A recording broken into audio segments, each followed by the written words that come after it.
ದಕ್ಷಿಣ ಕನ್ನಡ ಜಿಲ್ಲೆಯ ಹರೇಕಳದಲ್ಲಿ ತಡರಾತ್ರಿ ವೇಳೆ ದೊಡ್ಡ ಗಾತ್ರದ ಕಾಡು ಕೋಣವೊಂದು ಕಾಣಿಸಿಕೊಂಡಿದ್ದು ಸ್ಥಳೀಯರಲ್ಲಿ ಭೀತಿಯ ವಾತಾವರಣ ನಿರ್ಮಾಣಗೊಂಡಿದೆ. ಹೌದು, ಹರೇಕಳ ಶಾಲಾ ಸಮೀಪ ಸುಮಾರು 7.5 ಅಡಿ ಎತ್ತರದ ಬೃಹತ್ ಕಾಡು ಕೋಣ ಏಕಾಏಕಿ ಪ್ರತ್ಯಕ್ಷವಾಗಿದೆ.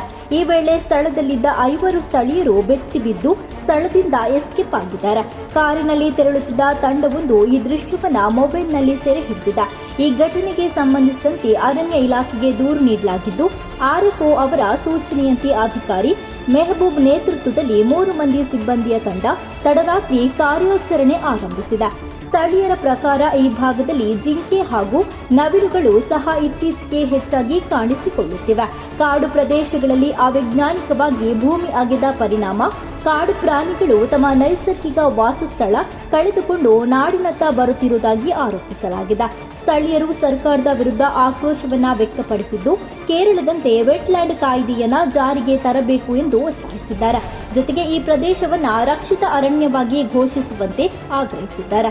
ಇನ್ನೊಂದೆಡೆ ಶಾಸಕರು ಪರಿಸರ ಪರ ಕಾರ್ಯಕ್ರಮಗಳನ್ನು ಜಾರಿಗೆ ತಂದಿದ್ದರೂ ಜಿಲ್ಲಾಡಳಿತ ಮತ್ತು ತಾಲೂಕು ಆಡಳಿತ ಮಣ್ಣು ಮಾಫಿಯಾಗಳ ಪರ ನಿಂತಿದೆ ಎಂಬ ಗಂಭೀರ ಆರೋಪ ಕೂಡ ಕೇಳಿಬಂದಿದೆ.